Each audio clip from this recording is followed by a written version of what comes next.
welcome to Washington. This is The Hill on NewsNation. I'm Blake Berman. President Trump not getting a meeting with Vladimir Putin, but is there a new deal on the horizon with Iran? They're not going to make out, I call it in a friendly way, nuclear dust. We're not going to be making any nuclear dust in Iran.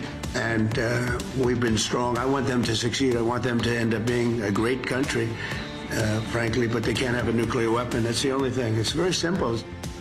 We are live in the Middle East tonight as the president begins to wrap his tour across a volatile region that he's trying to turn into a steady business partner. Also tonight, here on The Hill, out of gas, maybe? The head of the EPA is with us in moments. You know that stop-start feature on your car that you might have? You get to a red light, the car sort of stops, then all of a sudden when you go, it flips back on again. Lee Zeldin is with us here on The Hill to explain why he wants that feature to hit the brakes, plus a California conundrum. The new push to make sure illegal immigrants don't get access to Medicaid, but why that push is now coming from none other than the governor, the Democratic governor, Gavin Newsom. And is the price right? The country's largest grocer, the country's largest private employer, that is Walmart. They are out with a warning tonight on what potentially could happen with your next purchase. Just some of what we're going to dive into over the next hour here on The Hill. But first from The Hill tonight, the search for a new deal. The president visiting troops in the Middle East and turning his attention to Iran's nuclear program. Our Kelly Meyer live once again in the middle of it all, Doha this evening. Kelly? Yeah, hey there, Blake. So President Trump wrapping up a late night here in the Middle East. He was over in the United Arab Emirates wrapping up a dinner at the palace. And he's pushing for, as we said, those business deals. But there's one big deal that he's really pushing for that we've heard a lot about this week, a lot of talk about, and that's the new nuclear deal with Iran that he's pushing for. A source familiar with the negotiations confirming to me tonight that a proposal was presented to Iran on this new nuclear deal over the weekend during the fourth round of talks. The president saying today here in Doha earlier today that they are potentially getting closer to this deal and that they said that they are sort of agreeing to these terms. Take a listen to this. I think we're getting close to maybe doing a deal without having to do this. There's two steps. There's a very, very nice step, and there's a violent step. The violence like people haven't seen before. And I hope we're not going to have to do this. I don't want to do the second step. So also tonight, President Trump receiving the UAE highest civilian distinction over there in Abu Dhabi. The president is saying his relationship with the UAE leader could not get any better. Trump also was welcomed to Abu Dhabi with a fighter jet escort as well as American flags displayed on skyscrapers and kids holding the American flag as he arrived there, you can see. But before leaving Doha, he also stopped at the U.S. military base not too far from where we are, the largest U.S. military installation in the Middle East. He said that was the stop that he was looking forward to the most. He announced a $10 billion Qatari investment in the base and a pay raise for troops. Another deal he's looking to ink on this trip as well is the Russia-Ukraine peace talks, but that's looking more and more unlikely. That's still on rocky ground. President Trump saying today that it is unlikely to happen until he and Putin are together. He did tease a little bit that he may add one more stop tomorrow, but the White House telling us tonight that he is heading right back to D.C. after he wraps up in the United Arab Emirates tomorrow. Blake. All right, our Kelly Meyer live tonight in the Middle East. Kelly, thank you. So while the president continues there on that Middle East tour, back here stateside, many of his cabinet members found themselves in the middle of some contentious testimony with Democrats, in other cases, protesters up on Capitol Hill. The budget I'm presenting today supports these goals and reflects.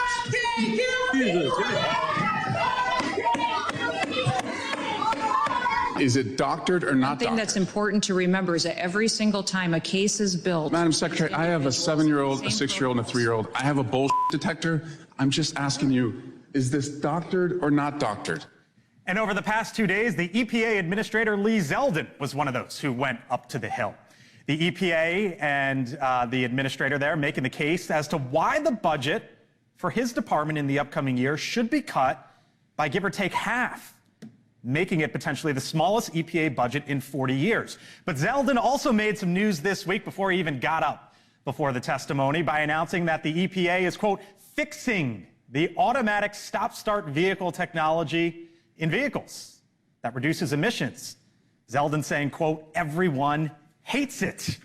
Joining me now, once again here on the Hill, the EPA Administrator Lee Zeldin. You know, Administrator, we used to have you on the show before you got in this role. First time here on the Hill in the current role. Thanks for being with us tonight. Great to be back. So you could do a lot in your post, and you made some news in the last couple days about this stop-start technology, right? It's basically when the engine shuts down. It was incentivized in 2012 in the Obama administration. Something like 30 million vehicles, I believe, in this country, or give or take about 2/3, have it. You say you want to fix it. Why are you taking this on, and what do you mean by fixing it? Why do most Americans despise it? And to the level of most Americans with a hatred of saying that this is the single worst feature in their motor vehicle. They want it eliminated. EPA, a little over a dozen years ago, about 13 years ago, approved an off-cycle credit for this feature. And a lot of Americans over the course of the last dozen years have grown in frustration as they've had this experience where you're going to a red light and your car is stopping. Maybe you're in an area where your car is constantly turning on and turning off. Okay. You start wondering, okay, so if this saves a little bit in maybe if it saves a little bit in gas, what is it doing to my starter? What is it doing to my engine? Is it safe? You know, and some people say, okay, you give me the ability every time I turn my car on to turn the feature off while I'm driving, but why don't you just give me the option to opt out where I don't have to turn it off every single time my car starts? So universally, is it possible that every single one of your watchers, your listeners, all hate it? No. Right. Is it quite possible that most people watching us right now are nodding their head in agreement, saying yes, thank you? I guarantee. So then, what are you actually gonna do about it, right? Because at the end of the day, there are sort of these fuel economy credits attached to this. But are you gonna say, you know what, cars that are built in the U.S. can't have this? What do you actually do about it? EPA would go through the process of revoking its approval on the off-cycle credit. Okay, and so that means this gets done when? As soon as possible. We just announced it. Whenever you go through this rulemaking process, it actually involves a public comment period. I can't wait to see those public comments when they come in hot. But we'll follow the Administrative Procedures Act. We'll follow our obligations under the law, and we'll get rid of that approval correctly. All right, as I mentioned, you were testifying up on the Hill today. You're in a new role, obviously, as the head of the EPA. You used to be a member of Congress, so you're familiar with this. You're actually up there the last 2 days. And the EPA budget, the one that was submitted, was basically saying let's draw it down in half, give or take. And with that, there have also been some federal grants that have been pulled back. There was a conversation between yourself and Senator John Ossoff. He's a Democrat from Georgia, about $19 million and a grant there for a healthcare facility and infrastructure. I want to play that soundbite for our audience here on NewsNation or those listening to us on SiriusXM. Get your reaction on the other side. You're repeating yourself. My question is why you canceled this grant. So when a new administration comes in this case, President Trump put out executive orders as it relates to environmental justice with regards to DEI. I would imagine that. What does this have to do with, is a new health clinic for Thomasville, Georgia woke? So you're trying to shrink the size of the agency, but then there's questions about certain grants like this one in Thomasville. Have you given second thought to that one? No, not at all. And what I mentioned to the senator was that I didn't have the details of the grant in front of me. I was offering to walk him through and his constituents through the process of canceling grants. You know, if I don't have the details of the grants in front of me, and interestingly enough, as soon as I end up leaving the hearing and I'm meeting with my staff, they're talking about how it includes replacing lawnmowers to get electric lawnmowers. And my follow-up question is, well, how much is budgeted of this grant to pay for free lawnmowers for, I guess it was 30 of them. So we have some follow-up questions internally where we're getting more information. But on the spot, listen, I told the senator, I don't have the details of the grant in front of me. I'm happy to walk your constituents through it about the process of how it was canceled. And the other thing that the senator forgot to offer is, how about we work together to try to resolve any type of issues with these requests, so I guess like that some goes of the to other Democratic colleagues. So I guess that goes to the point, you know, as I mentioned, you were a member of Congress, and one of your goals as a member of Congress is to bring the money home. But now you're on the other side of it as a member of the president's cabinet to try to shrink the federal footprint and shrink the amount of federal dollars going out the door. So when you look at drawing down the size of your agency, how do you view that now? Because there are, you know, lawnmowers might be one thing that you push back on, but there are real questions there about services that you, for example, used to vouch for. We're going to fulfill all statutory obligations. Our core mission at EPA is protecting human health and the environment. Our priorities are powering the great American comeback. Number one, clean air, land, and water. Unleashing energy dominance, permitting reform, advancing cooperative federalism, making America the AI capital of the world, and bringing back American auto jobs. That's our initiative of powering the great American comeback. We will fulfill all statutory obligations. We have to operate as efficiently as possible. Since I came into office, I've canceled $22 billion worth of grants. We brought people back and ending COVID-era remote working. We're going through a reorganization. We're modernizing the agency. And we're proud of the work that we're doing. And on day 100 of the Trump administration, that morning I put out an announcement of 100 environmental actions that we took in those first 100 days. And it is a pace that we set that we want to keep up. All right. I got to leave it there. Lee Zeldin is the head of the EPA with us live tonight here on The Hill. Thanks for your time. Hope you come on back once again. Look forward to it. All right. Administrator Zeldin, thank you. Still to come tonight here on The Hill. Is it a shift to the middle for the California governor, Gavin Newsom? Look at these encampments. They're a disgrace. They've been there years and years and years and years. The Democrat, possible 28th presidential contender, now cracking down on homelessness and health care for illegal immigrants. Is Newsom's strategy a roadmap for the party? The congresswoman who represents L.A. live with us on the other side of the break, plus a live look at the Capitol, where some House members met with the Speaker today as they try to get the president's quote-unquote one big beautiful bill to the finish line. There's still lots of issues to work through, so what happened inside that room? One of the Republicans who was there tells us. And climbing to the top, literally. How the annual tradition at the Naval Academy lives on. Welcome to Washington. I'm Blake Berman. This is the center of politics, The Hill, back and forth.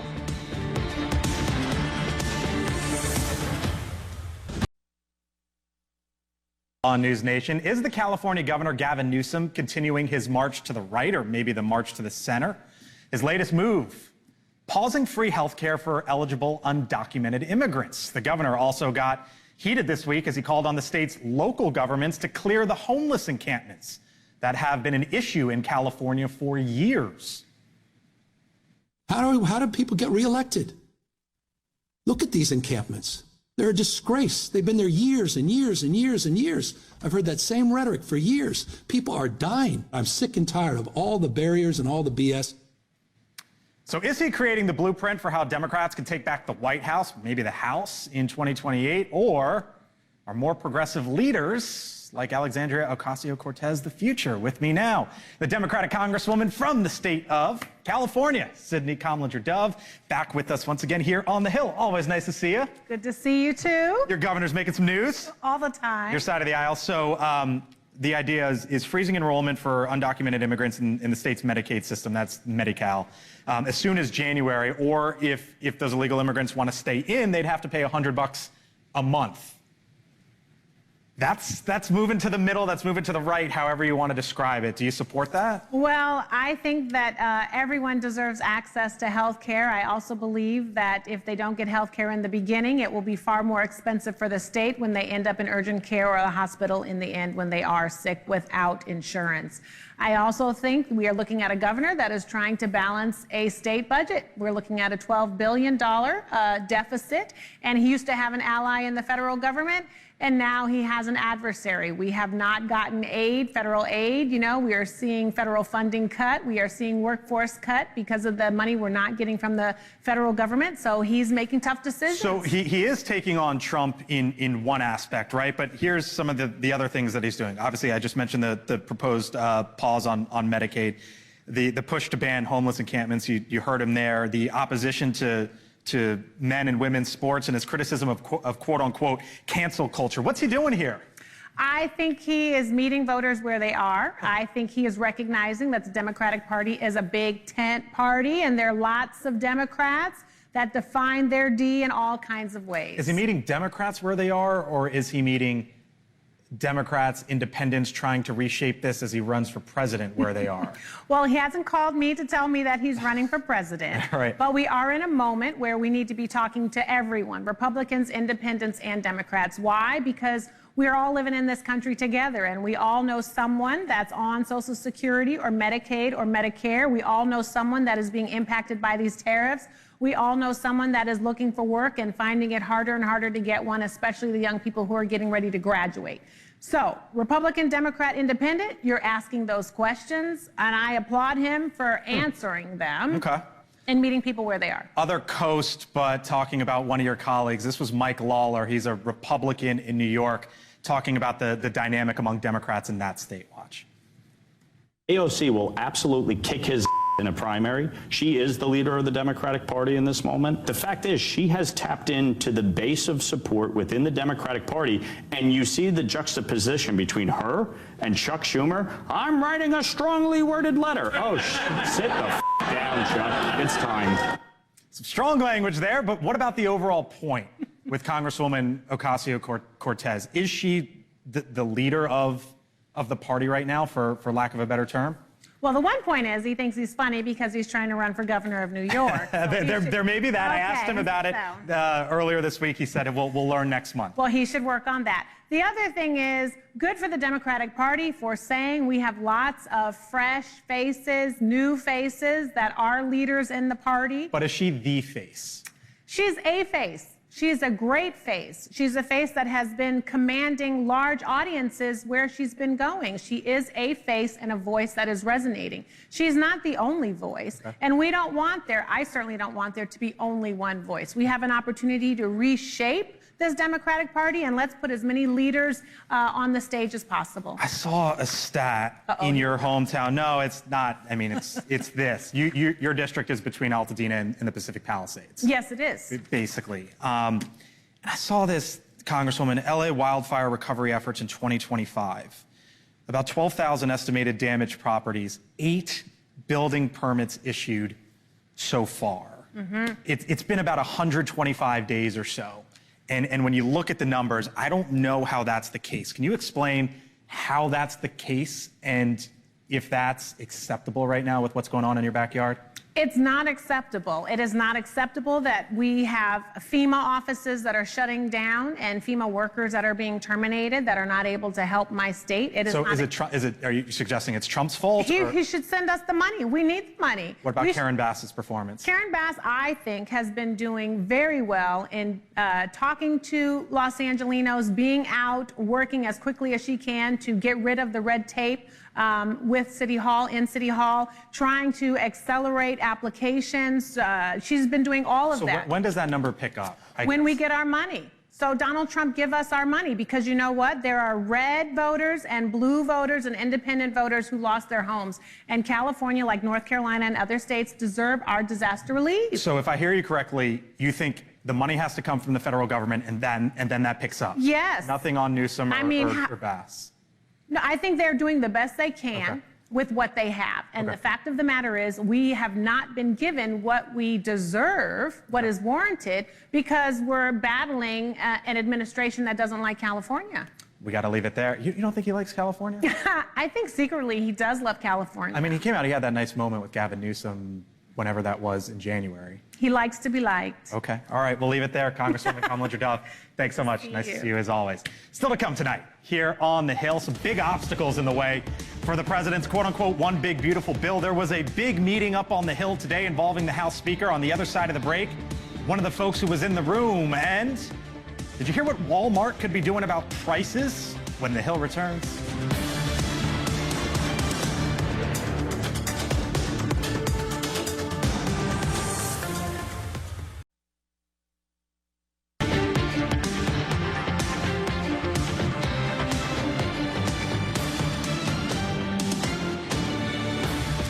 All right, welcome back here to the Hill on NewsNation. 6:30 on the dot here in Washington. Republicans trying to figure out this week what's going on with the president's quote-unquote one big beautiful bill.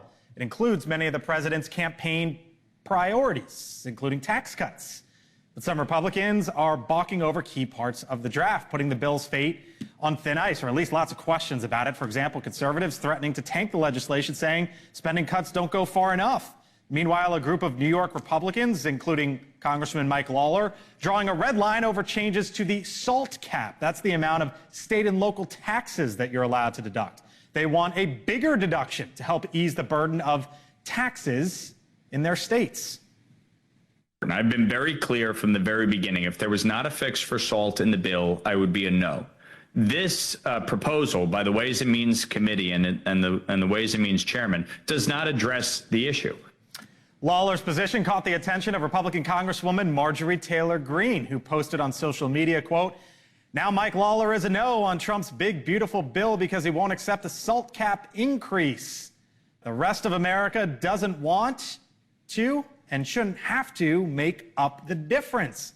Now, despite the back and forth, the House Speaker Mike Johnson suggests that everything's going along just fine.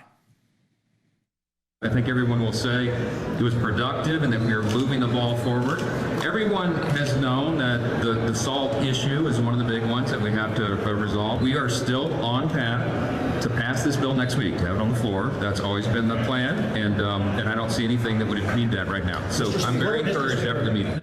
Joining us now here on the Hill, the Republican from New York, Congressman Nick LaLota, He was in that meeting on SALT with the Speaker today, and this has been the Congressman's post. No SALT, no deal, for real. And you can see the Congressman with us tonight. Thanks for being with us, sir. Hey, good to be on with you tonight. So you were in the meeting with the Speaker, and I just heard him describe it as productive and moving the ball forward. Is that accurate, or how would you characterize it? So, when you're making dinner plans with your family, sometimes it takes a little time. What do you want to do? What do you want to order? What do you want to cook? Or maybe you're planning a family vacation that might take a little longer. It's like that times 10 or 100. What do you mean? A bunch of people from around the country, different ideas about what works to put their individual districts or the country back on the right track. And this issue is a significant one. It's very significant to me. In fact, we know the SALT cap expires at the end of the year. This is the key thing here. This isn't a pet project, pull out of the blue. Somebody wants to build something unique in their district. That's not what this is. The SALT cap that was placed into law in 2017 expired, first time ever, by the way. For 100 years before that, it was unlimited. And in 2017, there was a law that passed that it had it expire at the end of 2025. SALT comes back as unlimited at the end of the year unless folks like me agree to a cap. And I think that's it. But you really wouldn't. So really the leverage point there is, hey, if this thing doesn't happen, the cap is gone, and that's good for New York, and that's good for New Jersey. But Congressman, at the end of the day, folks just want to know, is this thing going to happen, right? Congressman LaLota, would you ever vote against the bill as a Republican? Yes, I would vote against the bill, but I think that in order to satisfy what President Trump called for on the campaign trail, and he called for a fix on SALT. This isn't out of the blue. The president wants to address this issue that we got wrong as a party in 2017. I want to vote for the one big beautiful bill, but right now it's got some warts on it. The $30,000 cap is a pittance, and what may be rich in Missouri or Louisiana is not rich on Long Island. We have a high cost of living. We have high tax, of course, and that's a result of one-party rule. But we should acknowledge this. New York's a donor state. We send way more to Washington than we get back. We get 91 cents back for every dollar we send to Washington. Missouri, home to the tax committee chairman, gets $1.60. Louisiana, home to the speaker, gets $1.78. So I don't want to hear any of this, we subsidize New York's largest, blah, blah, blah. That's not right. So it's the other way around, and SALT's a way that we help make it right, a little bit more right. So you use the word key. SALT is the key issue for you and for this group of New York Republicans, right? But if you talk to fiscal conservatives, the key for them isn't SALT, it's reducing spending. If you talk to moderates, the key for them isn't SALT, it's making sure there aren't too deep of cuts to Medicaid. This is what Mike Johnson is dealing with. You met with him today. This is what he's dealing with, right? Your corner, that corner, the other one. How do you think that he's handling this right now, and do you give him any credit? So the speaker has been able to get us all together at key points in the last couple of years, whether it's responsibly raising the debt ceiling, responsibly funding the government, or otherwise getting himself reelected. There's been some times where the press, the country has doubted this Republican majority in the House. And despite that doubt, each time we've met our deadlines and we've made a successful turnaround each time, trying to put the country on a better track with respect to national security, with respect to our finances, border security. We've met each of our deadlines. It's crunch time. Here's got a very aggressive timeline to ensure that Memorial Day we get something passed.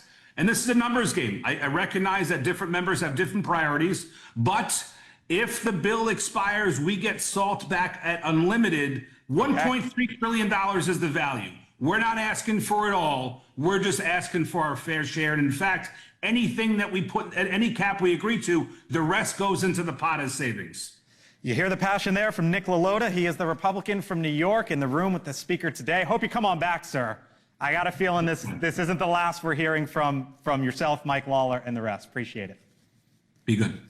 All right, have a good one. With me now, Mick Mulvaney, NewsNation contributor, former Trump White House chief of staff. Hello, sir. Hello, Berman. I couldn't help but watch that with my old OMB hat on more than my chief of staff hat. All right, so put the OMB hat on because you ran the budget, right? And so you can work through numbers left and right. As I can, I covered the first tax bill. I can take you through numbers left and right, Nick. But I think at the end of the day, the average person who's cooking dinner at 6:36 here on the East Coast and listening to that is going, wait a minute. So are they going to keep the tax bill or not? Am I paying Uncle Sam more or not? Where are they? Goodness gracious, where to start? I think what the congressman sort of hinted at but didn't really address is, yes, if nothing happens, the SALT cap goes away, and yay for his constituents on that. But what he failed to mention is if nothing passes, their income taxes go up dramatically. So it's a double-edged sword here. You can't sort of sit back and say, look, I'm just going to vote no because that way I get my SALT back, because then you have to explain to people why you had the largest income tax increase in history. You ask a good question, though, Blake. What is it going to pass? Something is going to pass for a variety of reasons. Number one, don't ever underestimate Mike Johnson. I think the congressman was correct that in the past couple of weeks, months actually, since he's been speaker, he's surprised us many, many times. He's got more capabilities out here than I think people realize. Number two, these are the Trump tax cuts. They are going to get extended in some way, shape, or form. Donald Trump is simply not going to tolerate it if he can't extend his signature piece of legislation from his first term. So what do you make of the noise? There's a lot of it. When folks read about it in the Hill, or they hear about it here on the Hill, how does Mick Mulvaney cut through the noise? I'd be doing the same thing. I've done this before. I remember Kevin McCarthy walking up to me one time and going, we can't play chicken on this bill. I'm like, well, Kevin, I'll play chicken with you all day. And he's like, why? Well, because you think I'm crazy and I know you're not, and I win at chicken every single time. So the guy who wins at chicken is the person who puts on the blindfold before they get behind the wheel of the car. This is all posturing, and it's the appropriate sort of posturing. I think what folks are ignoring is this. The SALT bill, the SALT piece of it is going to go last. I think it was Chris Steyerwalt who set up this program last night, because if you negotiate a deal right now on SALT, you'll end up renegotiating it 3 or 4 times before it's over. So the SALT deal is going to go last. I sort of get the impression the folks from the high tax states know that, but they're doing the right thing right now by telling everybody in the country who will listen what's important for their constituents, and that's their job. The former congressman as well, who wasn't afraid to play chicken, I guess, Mick Mulvaney, with us tonight here on the Hill. Thank you, sir. Talk to you again soon. Thanks, Mike. All right, still to come tonight. Here on the Hill, Trump, the president, in the Middle East today. And he did a lot of, as he has for the last few days, talking up the economy. Our energy costs are way down. The energy is way down. Gasoline is down. And we have almost no inflation. So that's the argument from the president. But today, the country's biggest employer, the country's biggest grocer, had a different statement out when the Hill returns.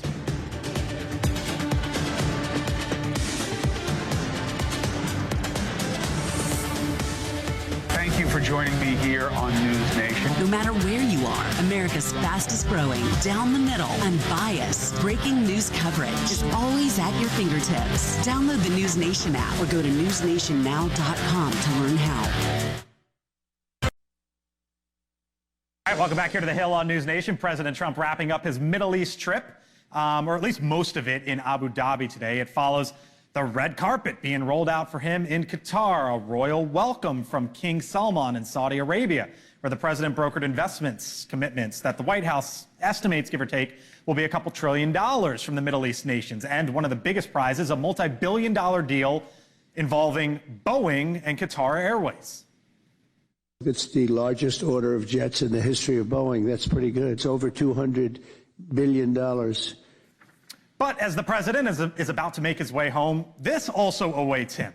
Walmart announcing today that it will, at some point here soon, initiate price hikes, possibly later this month. The CEO, Doug McMillon, releasing a statement today, reading in part, quote, "Given the magnitude of the tariffs, even at the reduced levels announced this week, we aren't able to absorb all the pressure, given the reality of narrow retail margins." Now, it is estimated that somewhere in the neighborhood of 60% of Walmart's imports come from China, but that number has been going down, it's believed, as they become more dependent on India. Now, as the price hike is potentially coming here in the future, the stock market, it's important to note, has remained steady. And the president's deals with the UK and Qatar has Boeing stock, for example, ripping at this point in time. There have even been multiple announcements of new manufacturing plants in the U.S. So as the president celebrates big deals, how long will those headlines carry? Or does Walmart win out at the end? Full panel here with me now. Niall Stanage, White House columnist for The Hill. Lauren Tomlinson is a GOP strategist, former Deputy Assistant Secretary for Homeland Security.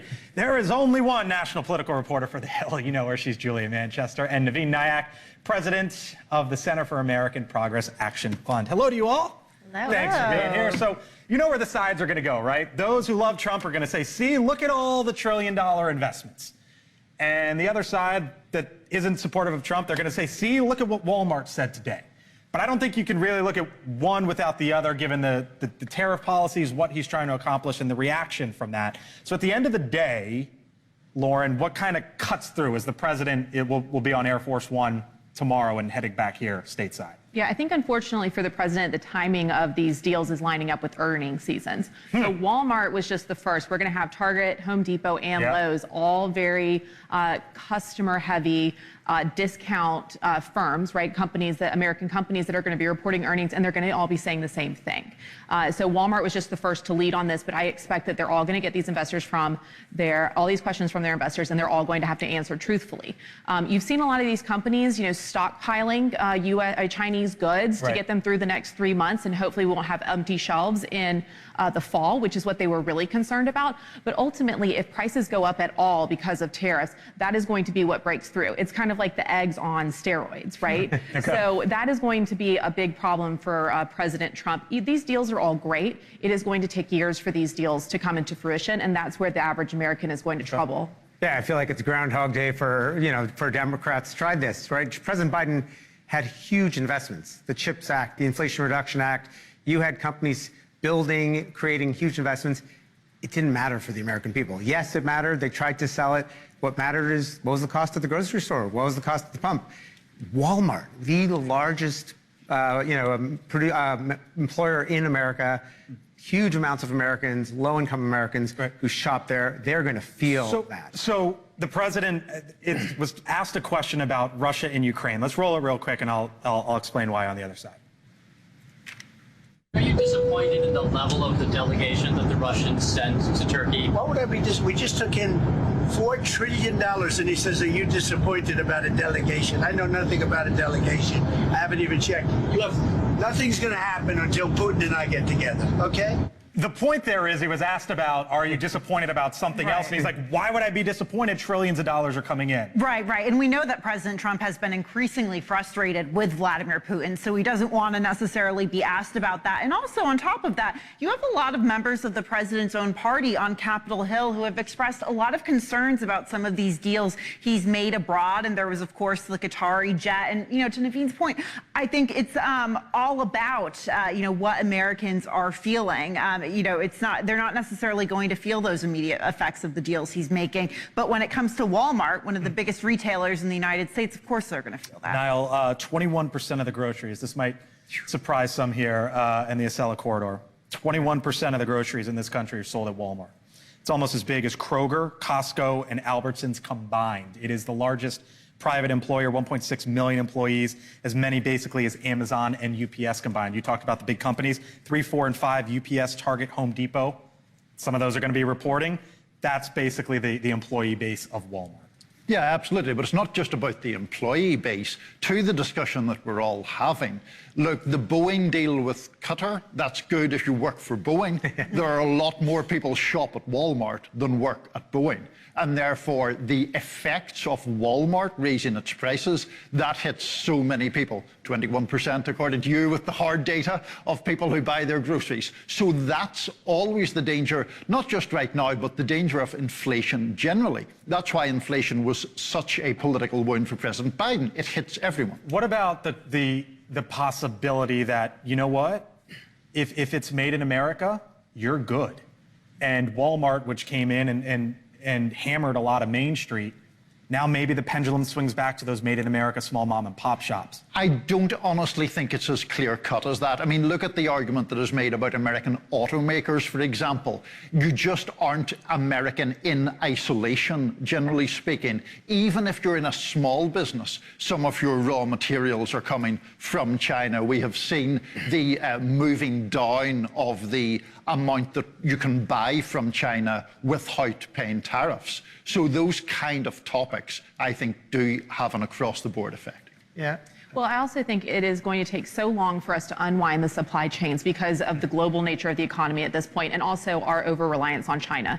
I think the administration in some ways is trying to outfox China and get ahead of, if they invade Taiwan, are we invading them? Does that disrupt the supply chains the way that we saw in COVID? So I think there is a little bit of a national security argument to be made of bringing a lot of these things home. However, you can't just slap a tariff on it and say, okay, American CEOs, let's go, okay. Right? We need to have some sort of federal, is it cutting regulation? Is it some sort of union deals? Are we lowering the cost of labor in the United States? What are we doing to incentivize American companies to build in America again, beyond just raising costs? I actually think you're seeing a lot of bipartisan agreement around that long-term strategy of making more things in America and actually creating employment here that are good paying jobs.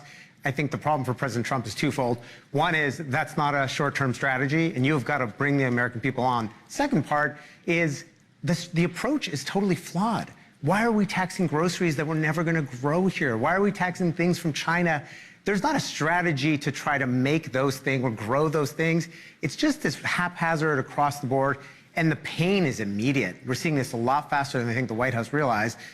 2 months. You think so, though? Because Jay Powell said, the chairman of the Federal Reserve the other day, that the economy's in solid shape. It is, but it's the economy. This is the problem Joe Biden and Democrats faced for 4 years. The macroeconomic stuff was great. That's one thing, and then the feeling. And then the way that people feel it. I'll give you last word, Julie. No, definitely. I think that was a frustration of Democrats last time around, constantly pointing to the stock market, saying, in unemployment numbers, saying, look, this is getting better. Americans weren't feeling that. It's interesting, though, in the first few months of this year, we've sort of seen the flip with the Trump administration. Yes, we have. All right, thank you all. Appreciate it. Thanks for being here tonight. Still to come here on the Hill. It is a grueling challenge at the U.S. Naval Academy. What this 75-year-old tradition still teaches us to this day. My take next. And Elizabeth Vargas reports in 7 minutes. She'll talk to the parents of an American IDF soldier killed on October 7th. They spoke to the UN Security Council today. They join Elizabeth tonight. My take, other side, when the Hill returns.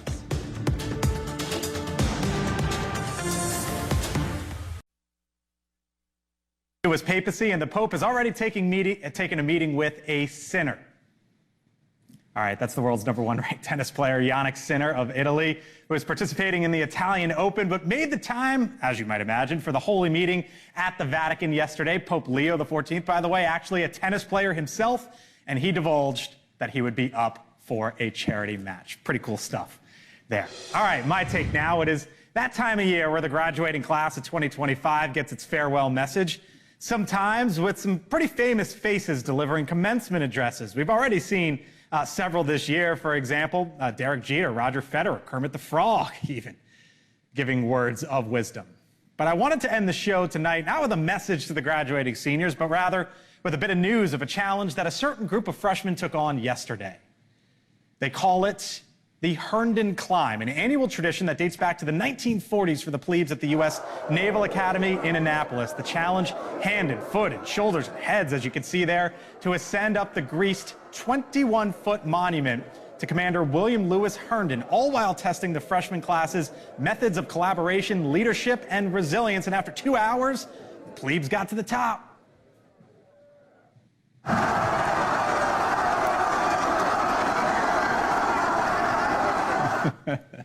How about that? So as we think about all the commencement addresses saying good luck, farewell to all those seniors, a moment there to share tonight of what some of the best in this country are up to as freshmen. I thank you so much for watching us here on The Hill. I'm Blake Berman. Hope to see you tomorrow.